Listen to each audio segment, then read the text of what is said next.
the skill, sharing while teaching, my documents. All right, class two. Um, and and from the last when we ended last week until today, I have notes everywhere. Like this is on the back of, and I had notes from last week from Laura Marter's class. Like there are so many things that I think, oh, I want to say it and give it over in a way that you could like take it in and understand from where it comes. But then well, I mean, can't get to everything obviously all at one shot.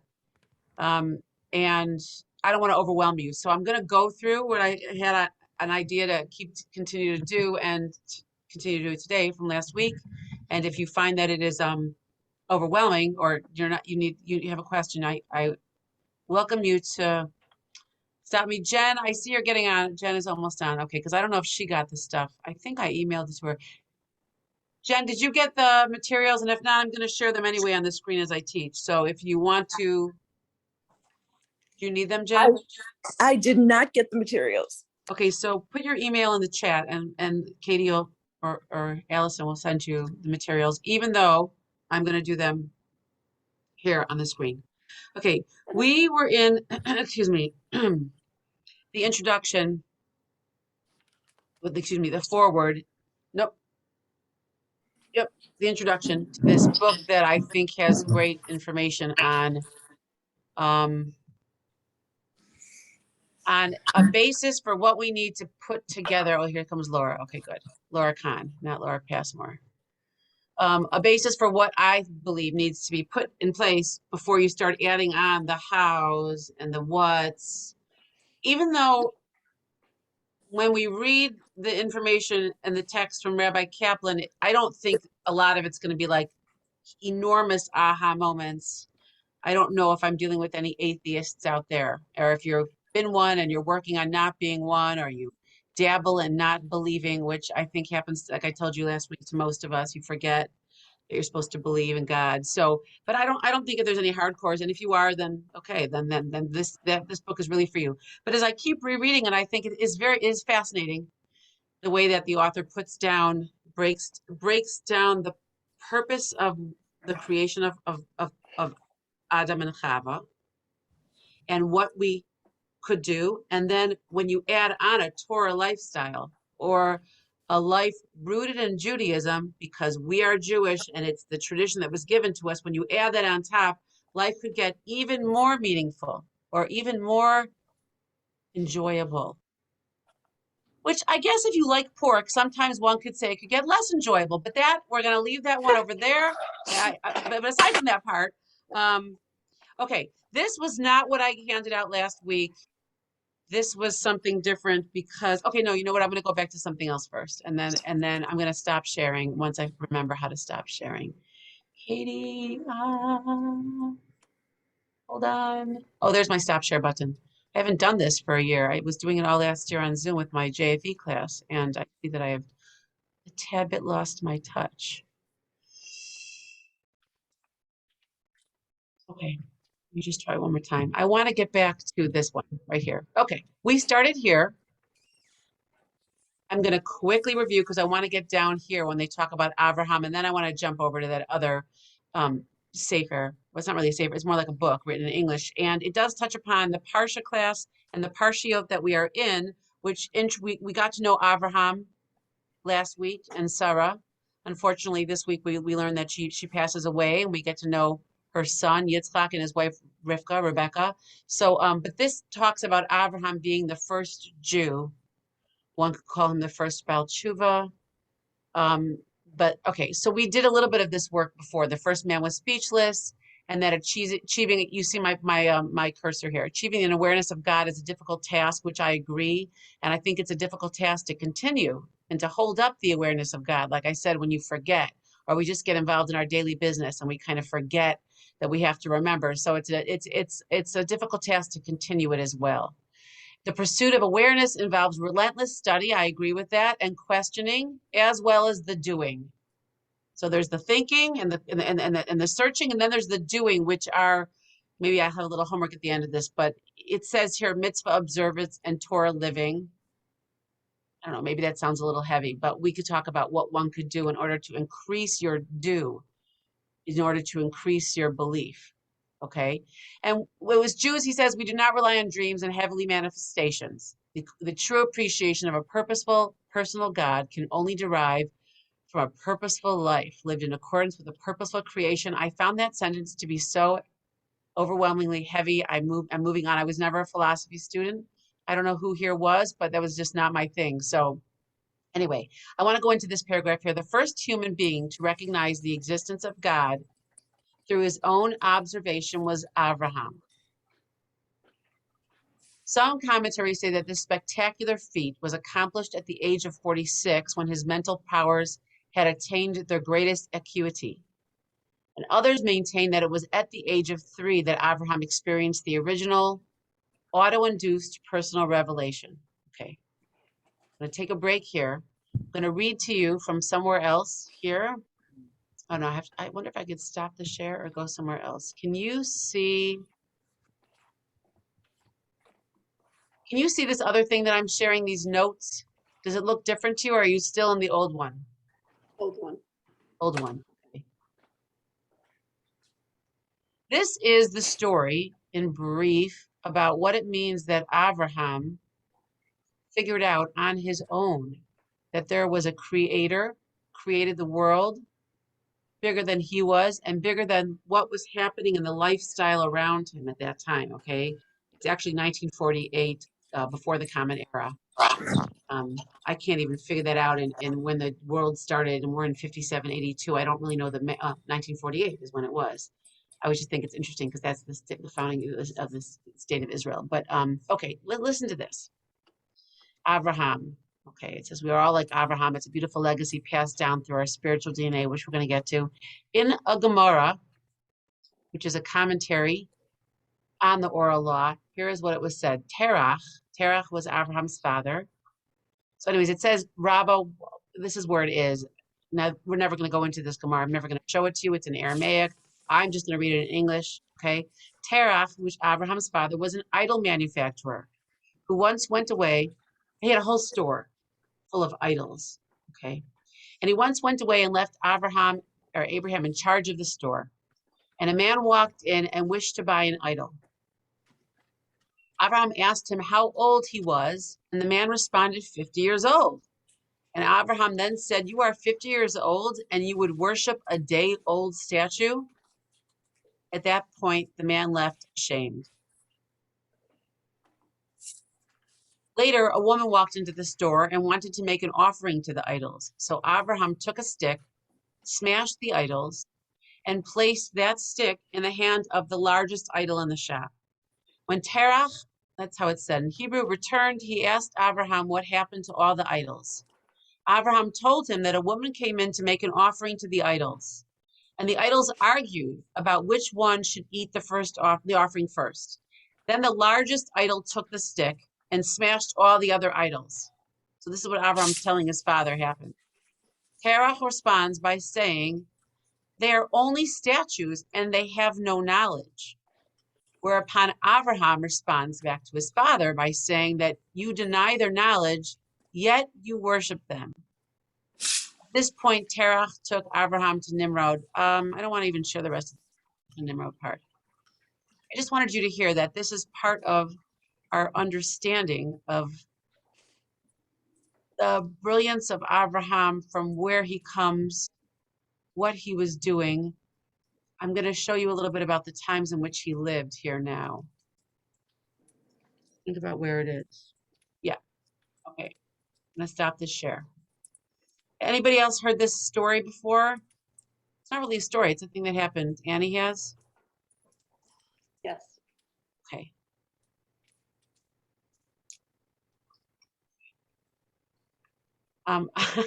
My sharing it slowed down a bit. You don't use it, you lose it. All right, I'm gonna now take a break from the R.E.A. Kaplan book, which does describe the greatness of Abraham, and I'm gonna try and just jump back a little bit. This isn't a book that I really like to teach from. It's in all English. I thought I brought it down here. Yeah, no, I didn't. And I'm not gonna have you buy it. It's huge. I got it used. The Gateway to Judaism, and it's by Rabbi Mordechai Becher, who is an Australian who is a current teacher, and he himself, I think, is about Chava. I think.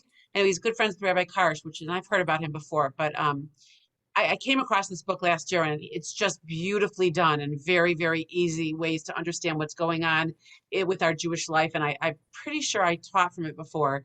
It's not very big. Let's see if we can get it bigger. Okay. So let's just the origin of the species. Who are the Jews and where do they come from? This is just to get a better understanding of what Abraham's life was like and why it is such a revelation and a miracle that he could look around and realize that this is not it. And not only am I not it, but those clay statues or those celestial beings, the sun or the moon or the stars, they can't be it. So what is it? And from there, Abraham, Rabbi Kaplan says it nicer. We'll probably get there. The way that he comes to see the it of the world and where Abraham himself falls in it. Okay. So Abraham lived at the time in Sumer, and the entire world, I'm down in the middle of the first paragraph, were focused on idolatry as a way of life and belief. Some worshipped 2 or 3 gods. To many, every natural phenomenon represented another god or force to worship. Human sacrifice was a common method of appeasing the gods, and kings claimed that they were gods or descended from them, which I'm sure I can imagine we all have experience with this, even if it's just the story of Egypt and what the Paro was like as the Jews were leaving, and that the Paro was the god, but also the cows were the god.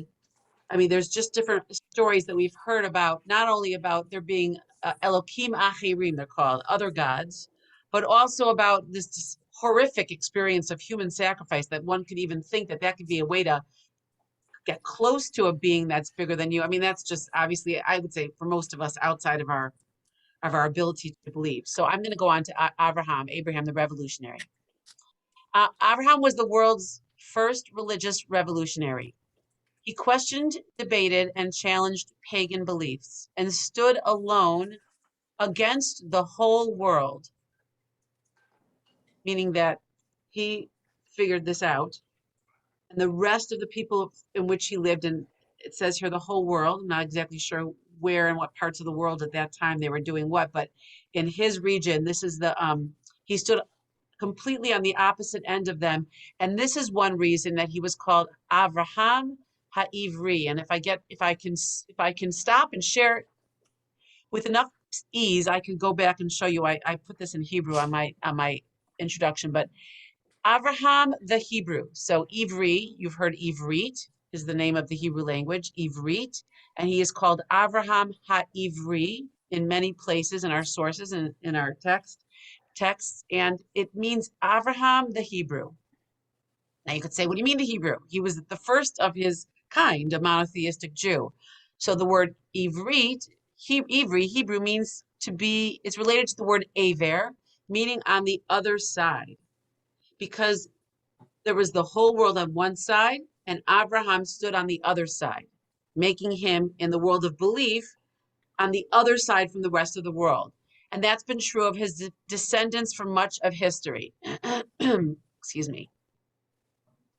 With his brilliant intellect and spiritual sensitivity, Abraham discovered that the true nature of the world, trying to let you in, Liz. Thanks. OMG. Okay, you're in now? Okay. Are you in, Liz? I'm not even looking. Is Liz here? Don't worry about it. I'm having technical Yeah, difficulties. you are. Never mind. Because you Never keep mind. popping up. I'm Okay. in on my phone already. Never mind. That's all Sorry. good. Bye. Avram discovered that the true nature of the world was one of unity, harmony, and design.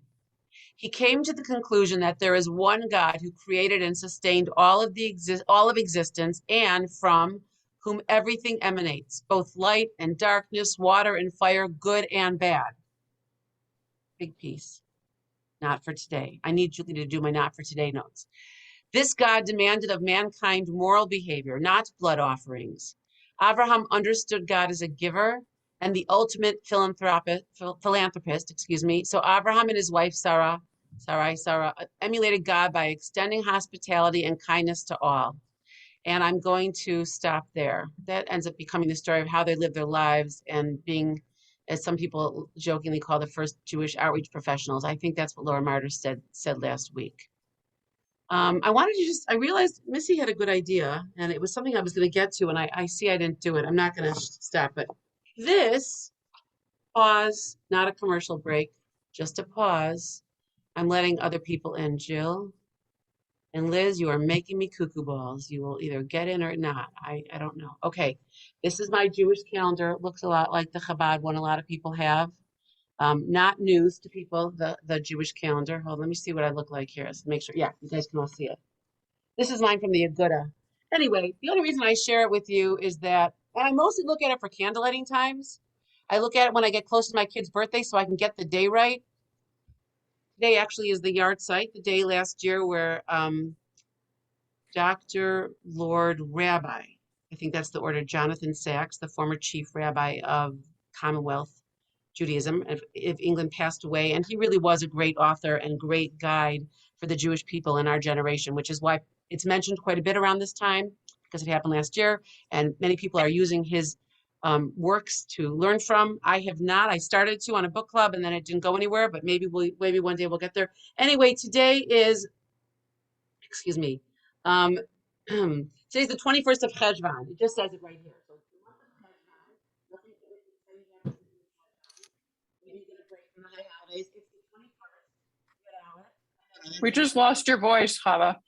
You're covering up the Oh. microphone with your arm.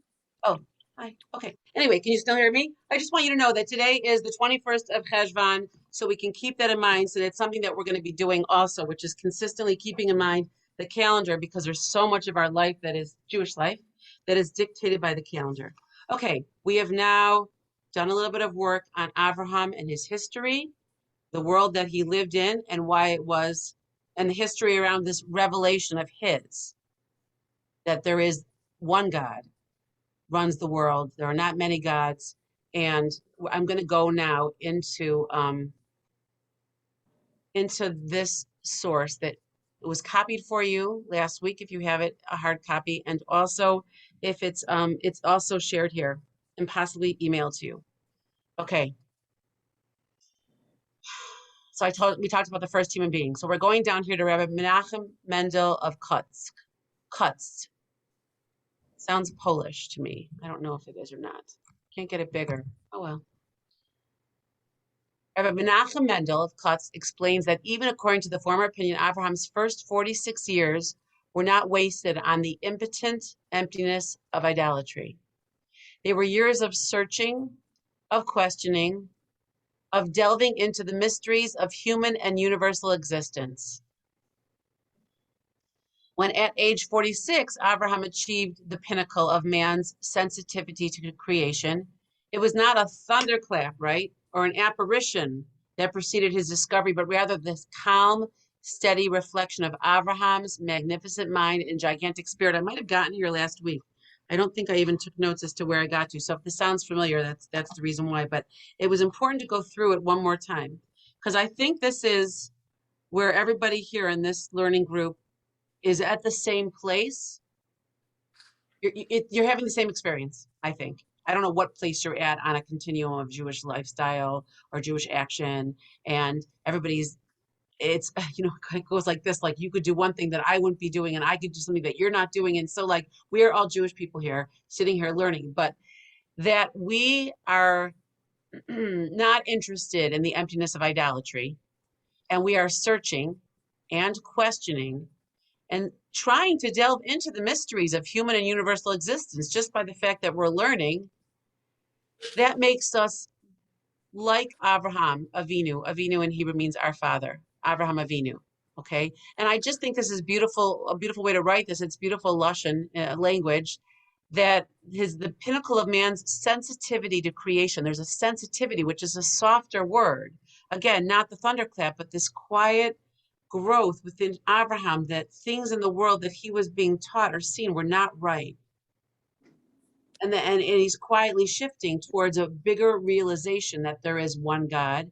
And then eventually what he comes to understand, which we will learn, is that God cares about the world that he created. Okay. Anyway, so it was a calm, steady reflection of Abraham's magnificent mind and gigantic spirit. And if I'm going to liken us to Abraham Avinu, then I'm just going to say that we have magnificent minds and gigantic spirits as well. I might as well say that here because I think it's true. But then, of course, I'm a great lover of Jewish women. I think we're fabulous. Okay. It is instructed that Okay. It is instructed that it was Abraham, the paragon of righteousness in human affairs, who was privileged to be the first to recognize God and to understand God's concerns for human behavior. So now Avram's at a point where Hashem is communicating with him and wanting to share the greatness of why the world was created. And yet there was not a people around that were willing to accept it or be interested in it, because what Hashem was seeing were people who could not find God. And then you've got this aha moment who is Abraham. And then when he marries his wife, Sarah, she's right on board with him. She might have been there beforehand. And then their children and the people that they come in contact with, excuse me, this would be the cold for which the reason we are on Zoom right now.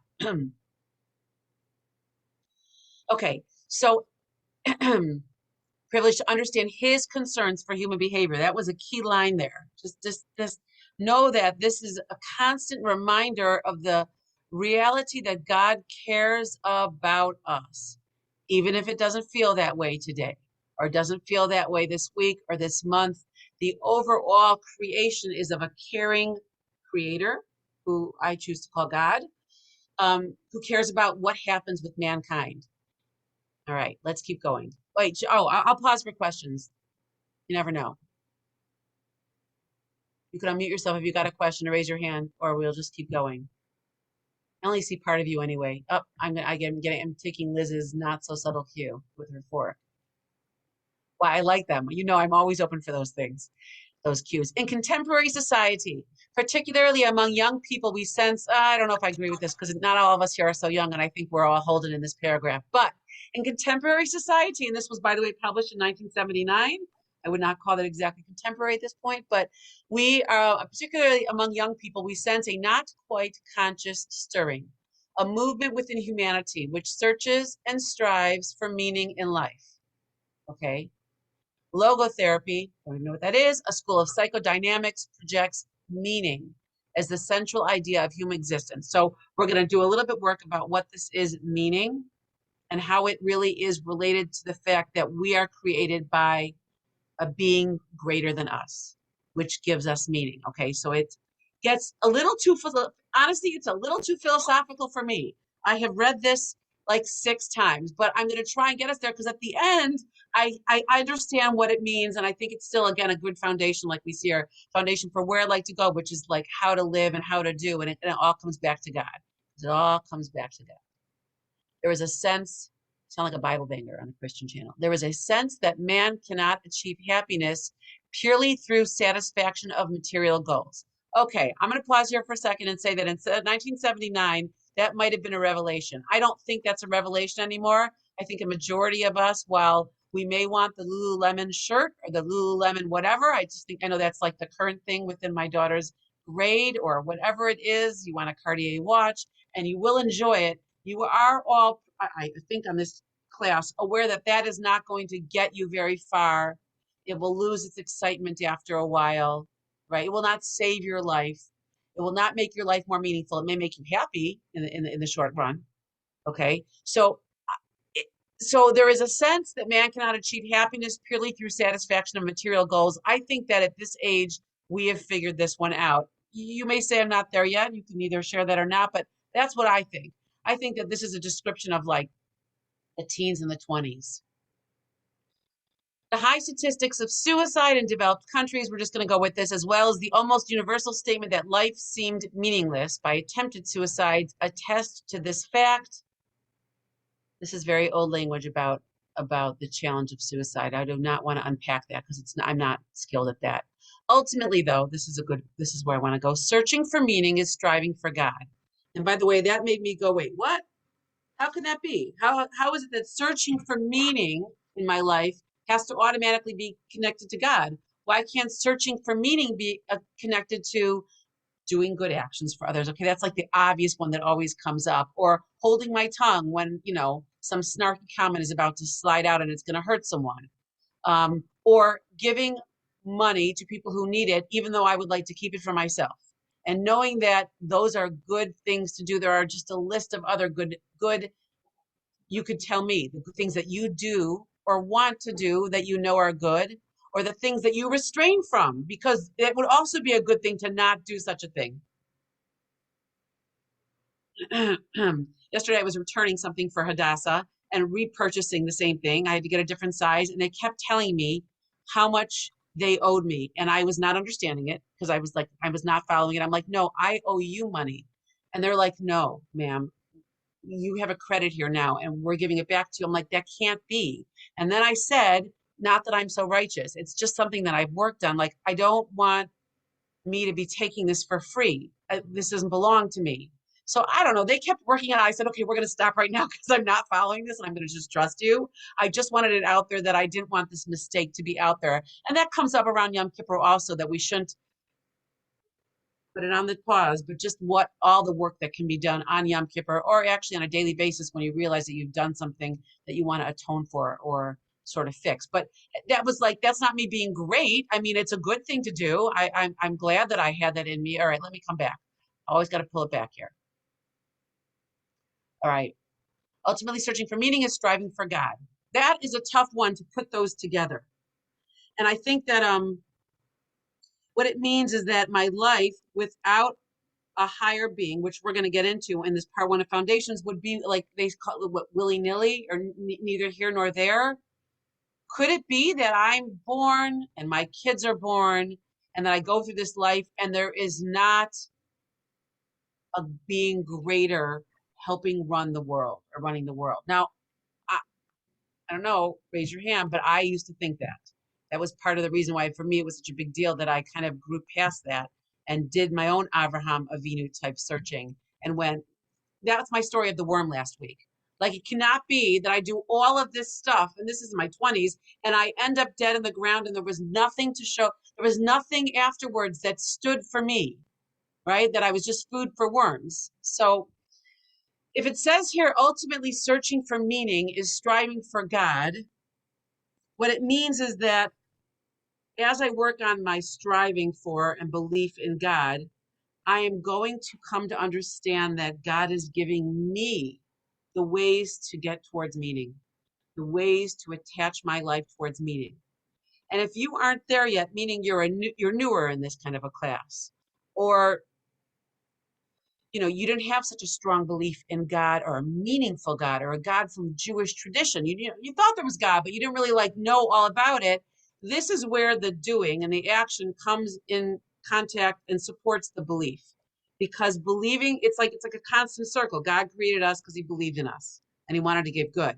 Very nice. Now we have to go back and we have to go and say, God, I believe you're bigger than I am and that you want good for me. And you're also going to teach me what good is. And then I'm going to cycle back up and I'm going to go do the good things. And we're going to constantly dance like this till 120.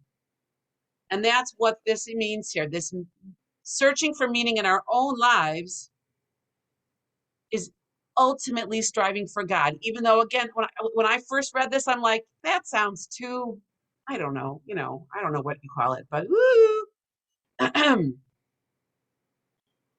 When I first started in this whole becoming Shomer Shabbos, we say sometimes, or whatever I was doing, learning, there were a couple guys that, this, by the way, David Began and Ali Began were there at the same time. I don't know if I ever told you that, but we were all in Israel swirling around the same schools at the same time. I just didn't, and I met her. I never met him. Didn't know him, but I met her in the same seminary, the same women's school as I was leaving and she was arriving. But there were some people that I was growing with, guys that I knew from Los Angeles, who told me that they did not believe in God and they were doing it anyway. And at first that sounds ridiculous. Like, if you don't believe in God and you're going to go and live a Torah observant life, that doesn't make sense. But I did kind of understand it, that there are times you can get lost in a good way, but you can start the doing without the believing, and you can come to the believing by the doing. So I just wanted you to know that is also a path that has been taken and can be taken. It's not the Avram Avinu way, like he believed, he looked around and he believed first and then he learned how to do. Liz, you keep soaking up that vitamin D. It looks delicious. But okay, so ultimately the searching, I'm going to move on. Too much time on this sentence.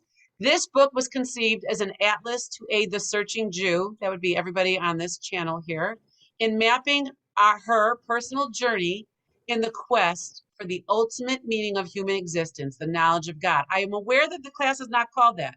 I did not title the class The Ultimate Knowledge, Awareness of God. It is choreography. Again, we're just going to start here. The author draws from the entire spectrum of our tradition to present and present an understanding of God, his Torah, and of our duty to observe the truths embodied in them, and also the delights and the beauty of observing in it. As Rabbi Yehuda Halevi once wrote, if I were to see him, meaning, the him, in a dream, I would continue to sleep forever. We present this work and hope that it will enable us to better see him in our lives, that we may indeed seize our portion of eternity. Okay, I'm just going to put this over here for a second. Let me see what time it is. Yeah. Let's take a pause. Anybody have anything to say, even if it's not a question, but just like a share of where you are with this?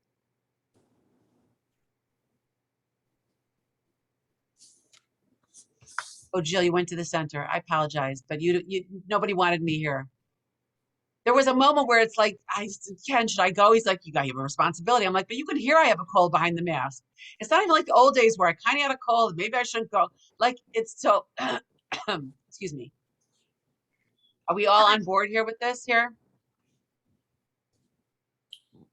Jen, So, okay. knew it. Yeah, go for it.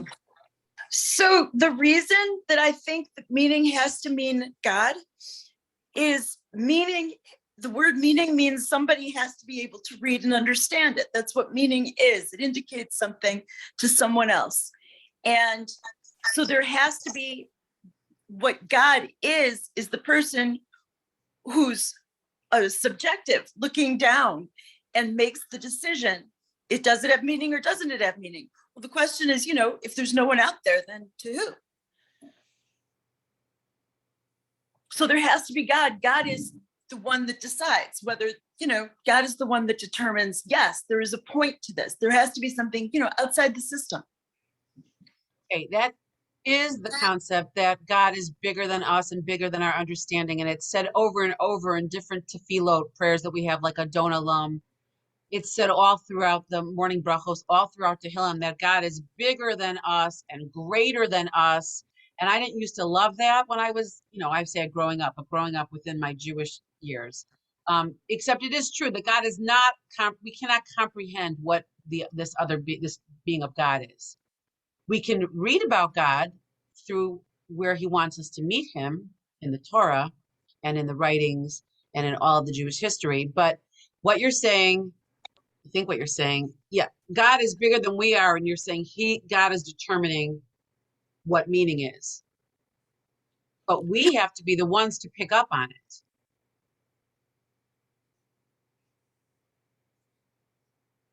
God's going to exist whether or not we figure it out. Are you okay with that statement? It's true. It's a true statement, but I don't love it. I still want my life to make sense and have meaning, or I don't feel like it. And it's not like I'm suicidal. It is not enough for me. And it wasn't from the days of the worms, but it's not enough for me. So yes, what you're saying is true. God created the world, and when God said to Noah, the times in which you live are not good times, and I do not like the way the world went, and I'm going to destroy it, but I'm going to save you and and God did destroy the world except for the people in the Teva and the ark. And he sent the rainbows. I'm never going to do this to you again. God could get rid of us and just have a world that existed of vegetation and trees, vegetation and birds, and the sun and the moon without human. But God doesn't want to do that either. God likes the creation God made. God is a giving God. Again, another whole topic of what it means to be a God that's a giving God. But even if you're a survivor of some kind of trauma, or even the stories of how the Holocaust, we were all raised on these stories. They're just so horrific. And then there's the, how do bad things happen to good people. I try to tread lightly along that path, because I know that bad things happen. I know that death happens. I know that really creepy stuff happens. I'm aware of that, and it's scary, and I don't want it ever anywhere near me or my children or my family or anybody I know. Okay? And like, I don't even watch Rebbetzin and Pavlovitz. I go on this class with one of my teachers from Israel. She was just talking about this guarding your eyes and not even looking at these movies that have this stuff in it because you don't even want it to penetrate or sit upon your soul. It's so hard to handle. And yet I would rather believe, Jen, not rather believe, I'm going to live that what God created is good and he wants good for us, even with all the stuff out there that's not good. So there was the word logotherapy that you said that you read a couple sentences ago. Yeah. Logotherapy is Viktor Frankl's philosophy. Oh, Viktor right. Frankl wrote Man's Search for For Meaning. meaning. Mhm. And Right. what he learned when he was in concentration camps was that if you have a why, you can survive almost any how. Meaning, Oh. if you have a purpose, a reason to go on, you can survive almost any how. And he saw again and again the people that lived were the people who had something to live for. They had family, or they had work that they had, like a life's work that they had to complete. They had a reason to live. Those are the people who lived. So Yeah. but this, okay, yes. And that this author is going to try and give us what the reasons are. Help us to understand the reasons that it should be more than, I mean, it's got to be bigger than just my immediate surroundings. Can we go on? Hi. Hi, Stacy.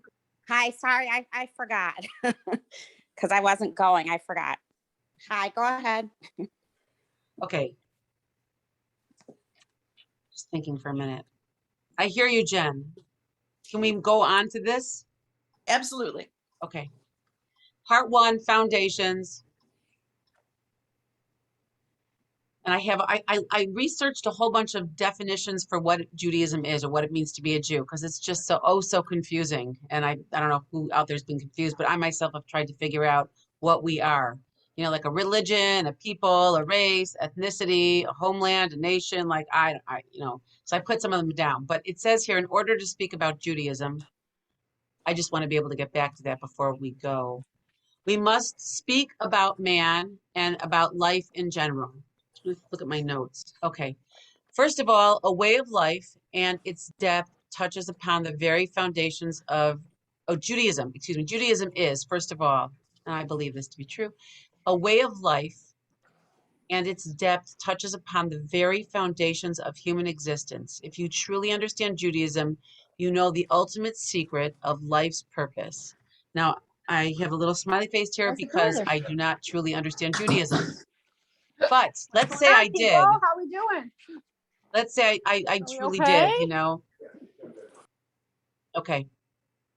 I'm gonna back up. I'm gonna go back through that one more time. And okay, I see Jill's face. In order to speak about Judaism, okay, for us to learn about it here, we must speak about man and life in general. Judaism is a way of life. And in that way of life, there is a depth that touches upon the very foundations of what we are doing here. Part of the gift of the Torah and God letting us into the secrets of how the world was created and what we can do with ourselves, with our life, how to make life beautiful, and is to give us a foundation of human existence. Okay, God wants us to have that. And then there's this line here: if you truly understand Judaism, you know the ultimate secret of life's purpose. I hope to get there one day. One of the most important elements of life is purpose. There was a song, by the way, I looked it up. It's by Ella Fitzgerald. I've never heard it before, but I now have. There was an old song that asks, why was I born? Why am I living? What do I get? What am I giving? Has anybody heard this before? I know, I never heard it either. I mean, on its own, without the rest of the song, you're like, oh, that kind of makes sense. I get that. These are questions that we have, that people have been asking themselves ever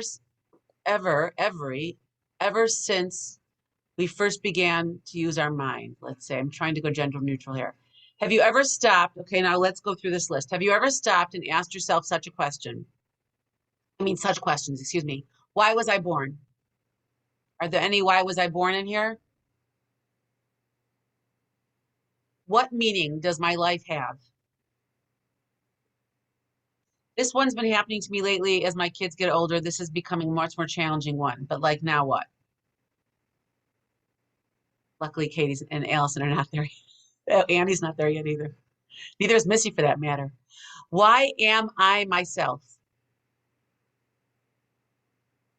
How should I live this one life of mine?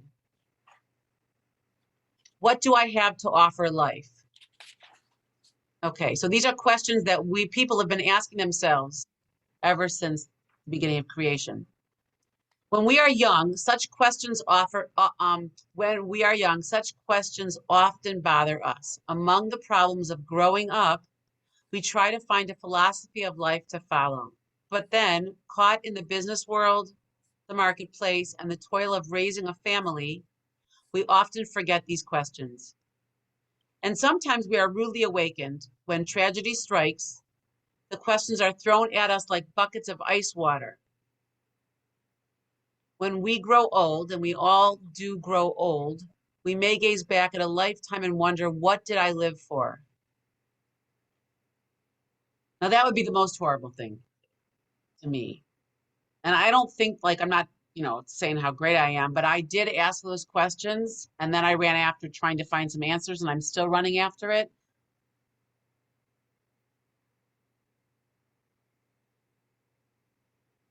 So we're getting here towards this, what was I created for, what people created for, and once we get towards that and get the connection between creation and God, then we can move on to fun stuff like the calendar and the days of the week and all that. We have but one life and must make the most of it. We all want to do what is right. We want somehow to justify our lives. Rare indeed is the person who can say, this is wrong, but I will do it anyway. I think kids do that. I mean, I did when I was younger. But I would say, I mean, we may meet somebody who we go like, that person is evil. I mean, we have met them before. In Hebrew, it's called a rasha. It's one of the words to describe Haman, but who is an evil person. Like, really, the ways that they treat humanity and all creatures and living things on our planet is just like, I want to stay away. I'm going to stay away from that person, right? So, but I don't think that in our circles we stay away from that. We don't search that out. So rare indeed is the person who is like that. Unfortunately, they're still there. We all have a feeling that some things are right and others are wrong. We have a feeling there is meaning to life, but many of us go no further. Even when we ask the questions, we do not go very far in seeking the answers. Again, this is where Abraham went far. You could ask yourself today, like, how far are you going? You could even bring it up at the dinner table if you are one of those families that all eat around the table with no devices and talk to each other. I'm having a little challenge with that at the moment, the cell phones. But like what I know this, but we could ask our kids, no matter how, like how was your, not only how was your day, but how's your life going? What do what do you think your life's about? What do you think you're good at? What do you think I mean, purpose is a big word, but we could even start bringing up this kind of searching mind or help our kids get there younger than maybe we got there. A very wise man once said, I don't know, this author seems to not want to say who this is, Socrates. The unexamined life is not worth living. Some people want to agree. I would agree. I think it's good that we're examining it. And I'm going to go a little bit further, and then I'm going to go over to my last bit here. People can spend their lives seeking pleasure, fame, and riches, and never once stop to ask themselves if these things are really important. But unless one gives this serious thought, he will never know whether or not he is doing the right thing. He may spend his entire life pursuing useless and even dangerous goals. The most fundamental principle of Judaism. I was like, I have notes here like, oh, is this the most fundamental one? I thought there was another one. There's so many most fundamental principles, but according to this author, I'm going to go with it because I was like, wow, well, I'm just getting to my notes here. The most fundamental principle of Judaism is the realization that the universe is purposeful and that we have a purpose in life. I think that's beautiful because it didn't say here to us, this author's not saying the most fundamental principle of life is that our life has purpose. This author is letting you know, I want to tell you what Judaism is. Judaism at its core, if you break it down to its lowest, strongest, but the largest, the base level is that life has purpose, meaning your life has purpose and meaning. Once you start there, you can only grow up. You may have a couple setbacks, but with constant learning what that purpose is or how to live that life, your life can get more and more meaningful and also enjoyable.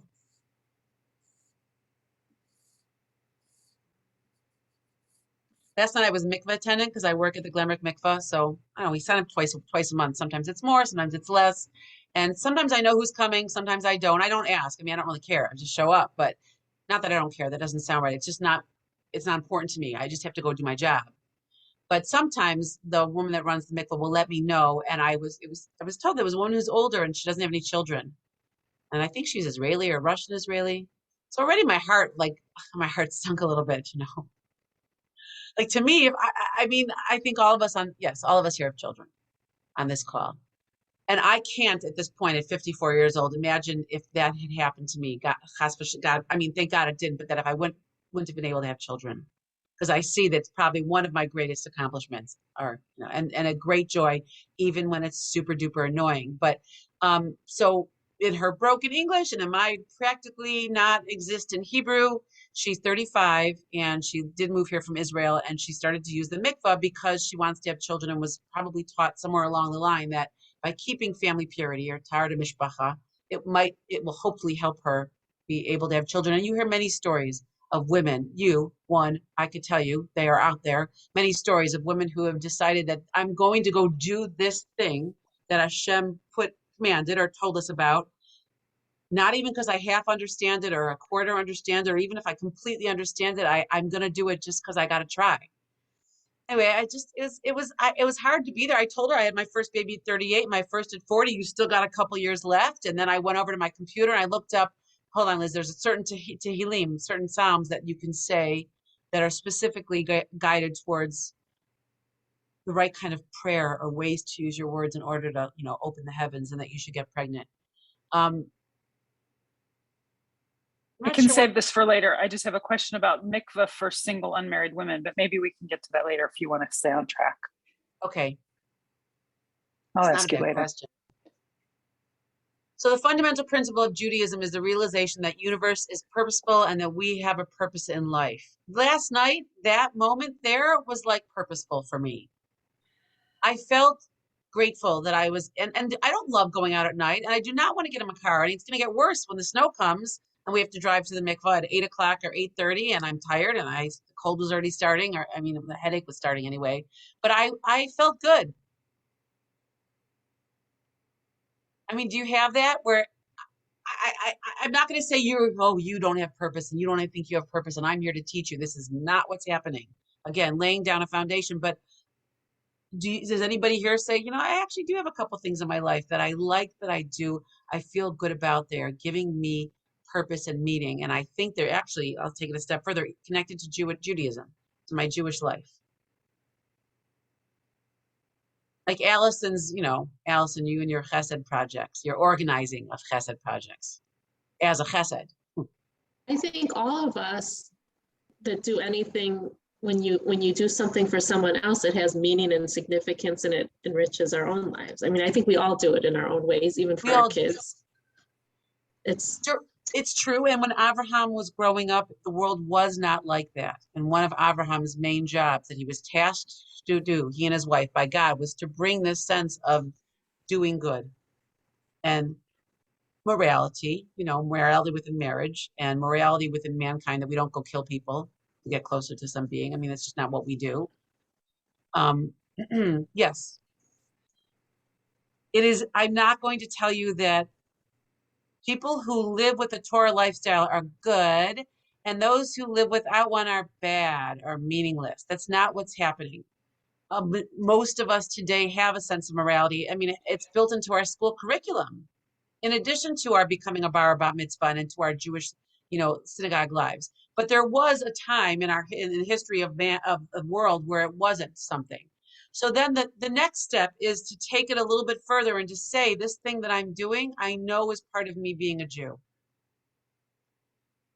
That's where you take it a step further.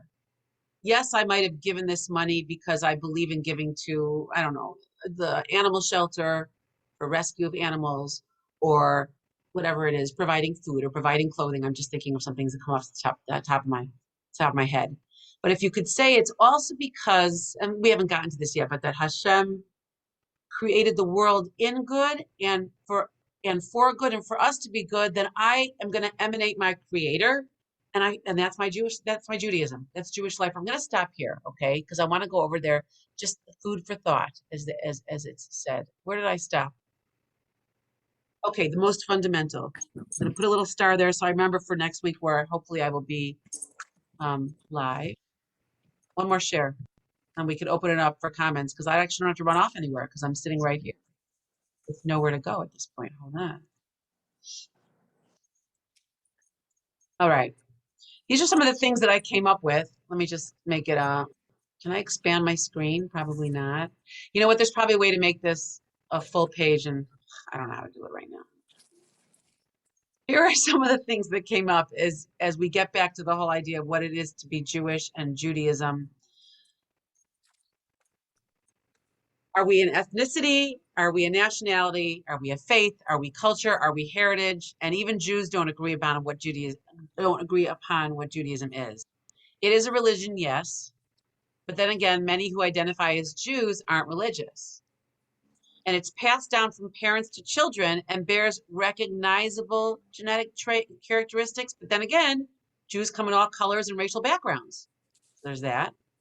Judaism is the world's oldest monotheistic religion. These are things that I actually just Googled. I was curious not what I have to say or what the Jewish sages have to say. I was curious what the rest of the world has to say. Judaism is an Abrahamic, monotheistic, and ethnic religion comprising the collective religious, cultural, and legal traditions and civilization of the Jewish people. That's a huge sentence, came from Wikipedia, also sometimes called Israelites. And I didn't really know what an ethnic religion was, so I had to go look that up. It says that an ethnic religion in religious studies, an ethnic religion is a religion or belief associated with a particular ethnic group, which brings me back to the confusion up here is what is our ethnicity? Because we're not just Caucasian, right? Or Southeast Asian or African. I mean, we're from all over. So, but it says it's ethnic religion is a religion or belief associated with a particular ethnic group. Ethnic religions are often distinguished from universal religions, which made me think, I guess we're not a universal religion like Christianity or Islam. Well, I'm not minding so much about the language here, just showing you what I found. Judaism is the complex phenomenon, I actually would call it a phenomenon, of a total way of life for the Jewish people, comprising theology, law, and innumerable cultural traditions, which is the whole reason why I'm doing this class this way. Judaism believes in one God who revealed himself through Moshe to about 2 million people who left Egypt. That's supposed to be a period. Judaism, the Jewish people are a nationhood because of a God-given homeland, Eretz Yisrael in Hebrew, Israel, which is mentioned numerous times in the Tanakh. And I wrote here what the Tanakh is. It's an acronym. I've actually got one here. I think I talked about it last week. It's a really big one, but it's got the 5 books of Moshe and the prophets and the writings. Okay, I'm going to stop now. Laura gives homework. Laura Marta, if you don't, I'm like thinking if Annie hasn't heard her, but if you're free at 11:15 tomorrow, she has an excellent Parsha class. I don't know what Eve's class is like. I bet you Eve's class is excellent too. She's Tuesdays, right at 11:15, and she's doing relationships within Judaism. I don't always have that time free. Maybe I'll zoom in, but I just wanted to say that every class that we give this during the week at L'Chaim Center really builds upon each other, and they've all got unique qualities. I happen to really like her Parsha class tomorrow at 11:15.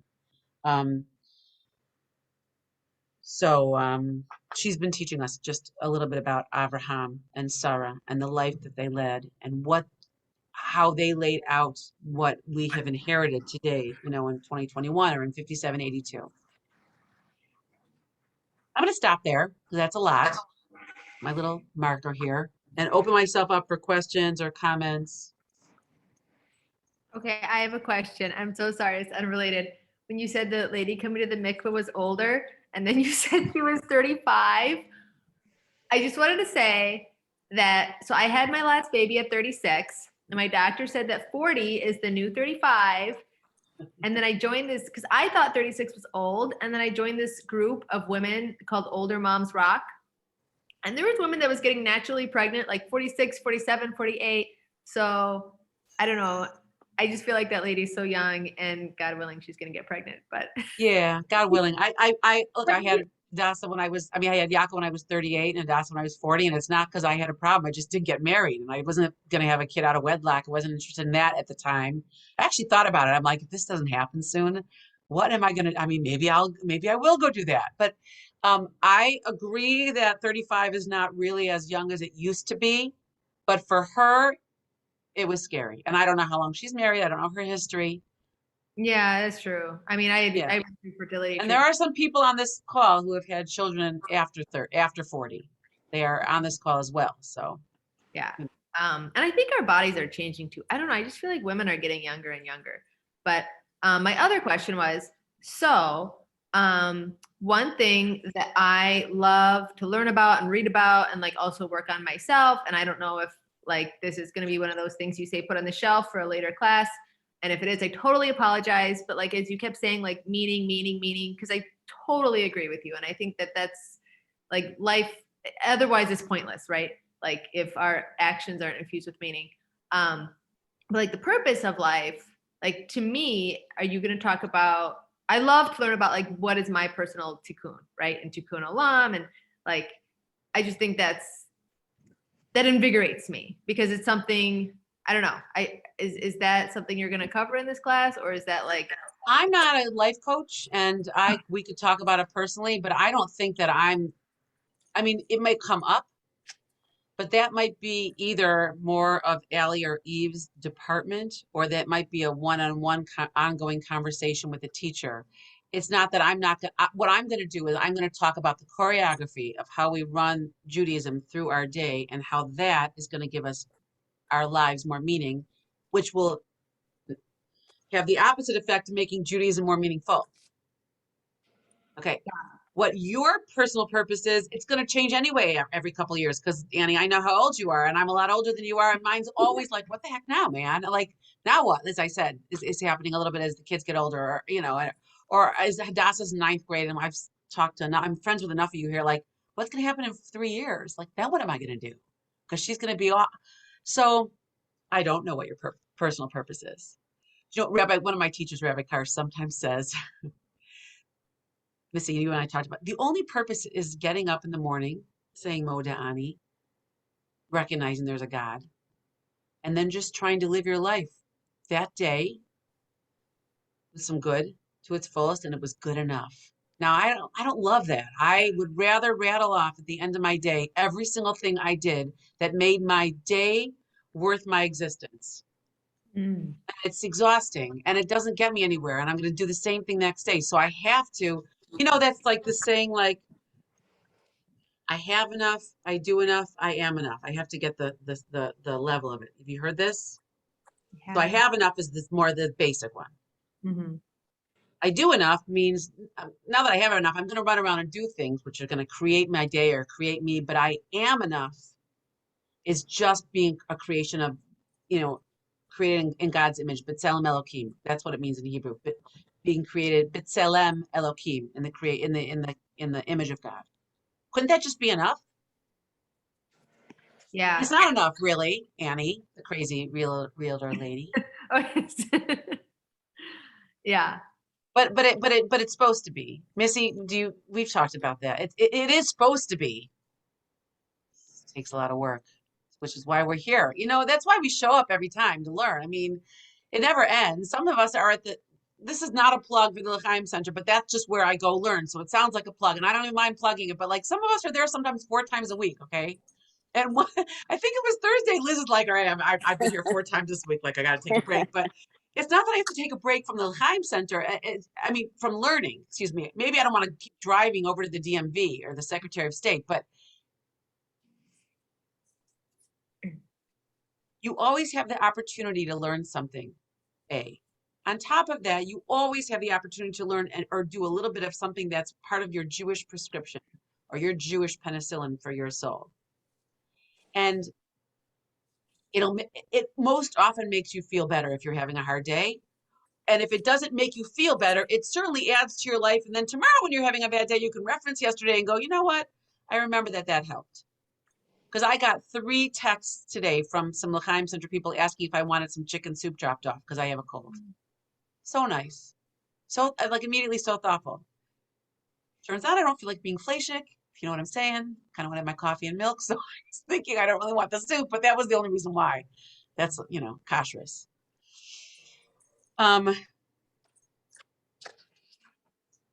Okay, now I'm in a ranting and I'm just going off. Sorry, I didn't mean to Not that it's bad. No, I don't do sorry. Oh, Anna, you don't know that. I don't need a sorry.